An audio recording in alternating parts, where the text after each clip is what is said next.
With Big Mo. Oh, man.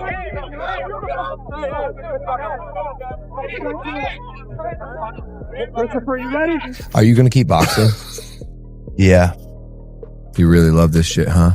This ended with Logan Paul melting down in front of the cameras while his brother was being carried out with a shattered jaw, and that's the part nobody was ready for. So snap back with me, because before the knockout, before the silence, before the panic, this was sold as destiny, as control, as the Paul brothers rewriting boxing, and nah, this can't be real unless you accept that the final damage wasn't the punch. It was the exposure, the kind that rips a brand open and leaves everyone scrambling, and I'm telling you right now, the fallout you saw was only the surface, and something uglier is sitting underneath waiting to break. I thought I just pissed him off. Then he broke my brother's jaw. Fuck this guy. Broke his jaw, huh? Yeah, oh, he's flushed his jaw. You know? He don't care though. Jake's having a fucking blast.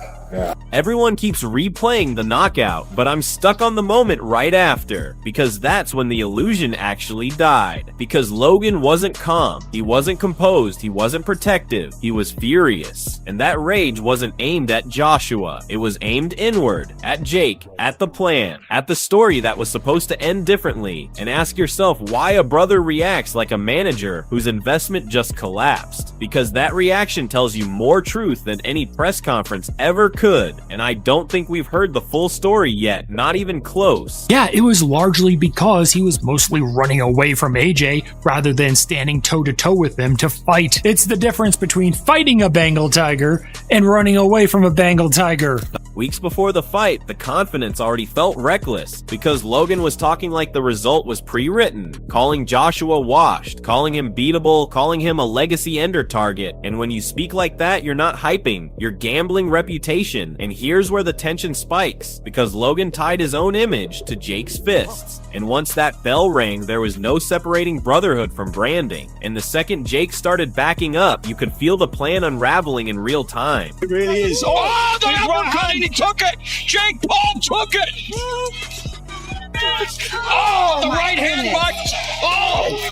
The warnings were everywhere, and everyone ignored them on purpose, because analysts kept saying influencer boxing ends where heavyweight reality begins, but noise drowned out caution, clicks drowned out truth, and when Joshua stood patient and cold, you could see it on Jake's face. Stiff legs, tight shoulders, eyes searching for exits, and suddenly this wasn't about confidence or belief, it was about survival, and that shift is where careers quietly die before the knockout even lands. Since he quickly realized fighting AJ was not going to work for him, he naturally began incorporating even more flight, running away, and freezing, falling to the ground at any chance he had, just to survive the rounds. I mean, all it's doing is buying Jake Paul more time. I don't like it at all. Do you remember what Mike Tyson famously said? Everyone has a plan until they get punched in the mouth. Anthony Joshua's gigantic. So big. He's so big. He's so much bigger. So, of course, like, his punch that he knocks Tyron Woodley out cold with, Joshua just eats it. Yeah. Because he's a giant. Yeah.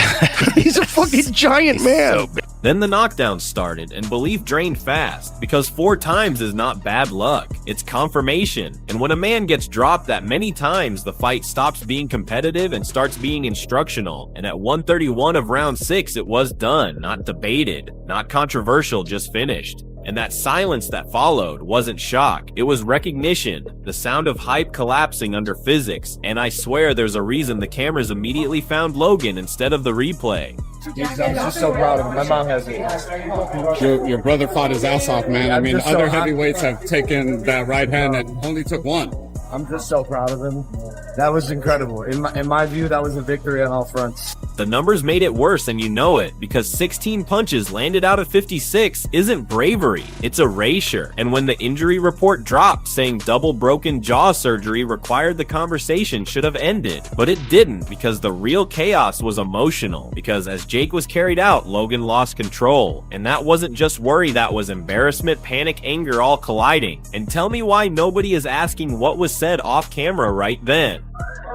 Like, minus the actual victory, of course, but bro, like, no one expected him to last 6 rounds with AJ. In my opinion, he won 4 of them. People argue that he at least won 3. No one expected him to last that long. Rolled his ankle, broke his jaw, still fucking fighting, man.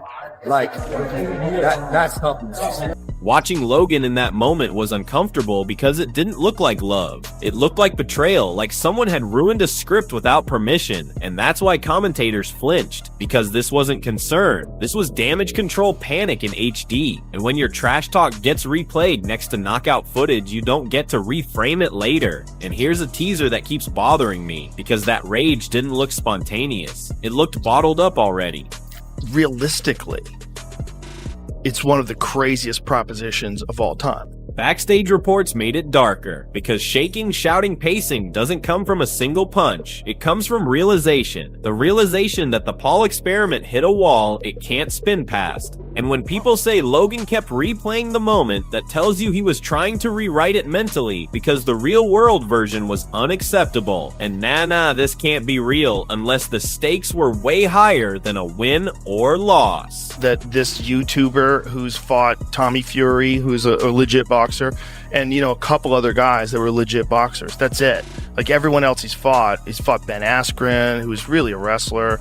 He fought Tyron Woodley, who was an elite MMA fighter, but, not an elite boxer. Days later, the tone shift was almost comical, because suddenly it was logical conclusion, skill gap, respect, toughness, gratitude, and that's what happens when bravado fails, because revision starts immediately, but the internet doesn't forget, and those earlier words, legacy, ender, echo louder after the fact, and that's why this hit harder, because the calm sounded rehearsed, and the panic was the truth. And there's some sort of a rehydration clause. Listen, kids, it ain't gonna matter.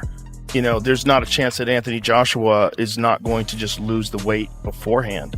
He's not going to come in drained. What he's going to do is just do extra cardio. The family angle is what poisoned this deeper, because Logan needed Jake to win not for boxing history, but for image stability. And when Jake fell, the foundation shook, because this brand runs on control and confidence and spectacle. And losing control on the biggest stage fractures everything. And ask yourself why Logan looked less like a brother and more like a furious executive watching millions disappear. Because that question leads somewhere uncomfortable. I think the camp wasn't 100%. Is that accurate? That's kind of what I was going to ask. Like, do you feel like it was your best camp?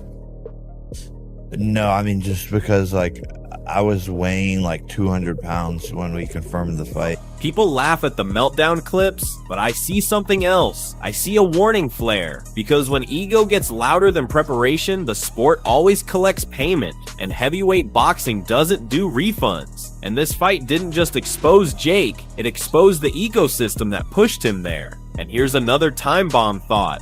Because if this was allowed once, it'll be attempted again by someone watching right now. And you wobbled. I was right there. I don't know if you heard me. Yeah, I did. I was like, you wobbled him. Yeah. Go. Anthony Joshua didn't need to say anything because the aftermath spoke for him. Because skill beat noise and experience crushed confidence. And that clean line between influencer boxing and elite heavyweight reality was drawn in blood and panic. And once lines like that are drawn, they don't fade. They harden. And I don't think the Paul brothers fully grasp how permanent that is yet. To get that world-class gas tank, you need like a Sam Calavita. You need like a Nick Curson. You need like these plyometrics experts who got heart rate monitors on you, and they're checking when your recovery is ready and go. Yeah. And you're fucking yeah. You need guys monitoring your recovery, monitoring your heart rate variability, your VO2 max. The scariest part is how fast everything unraveled, because this wasn't a slow fall, it was instant. From bravado to silence, from control to chaos. And that speed tells you how fragile the structure really was. And when structures crack this publicly, more pieces usually fall later. And I keep wondering which piece drops next, because something still feels unresolved. You take a guy who just had a boxing match that looks like a sparring match with a 58-year-old Mike Tyson, and then you're going to fight one of the absolute scariest knockout artists in the heavyweight division. Everyone says this will be remembered for the knockout, but that's wrong, because it'll be remembered for the moment the cameras caught the truth, the rage, the panic, the exposure. And that's why the story refuses to die, because it wasn't scripted and it wasn't clean. And brands hate messy reality more than losses, and reality showed up swinging. The timing in that right hand, just spectacular. That's stepping in as well. Over the top. I mean, that was a full force shot to the temple. I mean, he's Fucksville right now. So don't settle into closure, because this isn't finished, because the damage isn't just physical, and the silence now feels strategic, like someone is buying time before another shoe drops. And when stories go quiet, it usually means something is being negotiated, buried, or hidden. And I don't trust it, not for a second, because the next update won't be about boxing at all, and when it hits, it's going to hit hard. My opinion is that this moment didn't just crack the Paul narrative, it permanently bent it. Because once the public sees raw panic instead of rehearsed confidence, they never fully unsee it. And Logan's meltdown wasn't a slip, it was a reveal. The kind that exposes how much pressure was hiding behind the bravado. Because if this was only about brotherly concern, the reaction would have been quieter, softer, protective, not sharp and volatile and defensive, like something valuable had just been lost. I also think people are underestimating how dangerous the psychological damage is here, because getting knocked out by Anthony Joshua is survivable for the ego, but watching your brand narrative implode in real time is a different wound. And that's why Logan's anger felt disproportionate, because it wasn't about the fight, it was about loss of control, and control is the oxygen of their entire operation. Without it, everything starts to wobble. What really sticks with me is how the fight itself almost became secondary within minutes, because the conversation pivoted from performance to behavior to image. And that tells you the sporting outcome was already accepted subconsciously. Because once a result feels inevitable, the mind moves on to consequences. And the consequence here wasn't rankings or rematches, it was credibility erosion, which is far harder to rebuild than a win column. I don't believe the calm statements afterward reflect acceptance. I think they reflect containment, because when the tone flips that fast, it usually means lawyers, managers, and advisors stepped in to freeze the damage. And the problem with freezing damage is that it confirms there was something to contain in the first place, and audiences are smarter than brands think. They smell that shift instantly. Another thing nobody wants to say out loud is that Jake didn't just lose to Joshua, he lost to the weight of expectation that Logan helped stack on him. Because when a fight becomes a referendum on family image, the fighter stops being an athlete and becomes a vessel, and vessels crack under pressure, and that's what we watched. Not cowardice, not weakness, but overload. I'm also convinced this moment will age worse with time, not better, because as future influencer fighters try to step up, people will point back to this as the cautionary clip. The night confidence met consequence, and every replay of Logan's reaction will reinforce the lesson that hype doesn't fail quietly, it detonates, and detonations leave debris long after the sound fades. There's something deeply uncomfortable about how entertainment and danger blurred here, because the sport benefited financially while the individuals paid physically and psychologically, and when that imbalance becomes obvious, audiences start asking moral questions, and once moral questions enter combat sports narratives, they don't go away. They linger like smoke, especially when the injuries are this visible. I also don't think this ends with Jake stepping away, because stepping away doesn't erase the footage, or the reactions, or the memes, or the think pieces, and silence won't drown out what already went viral, and that's why the next chapter feels volatile, because when people lose narrative control, they often overcorrect, and overcorrections in this space usually mean something loud.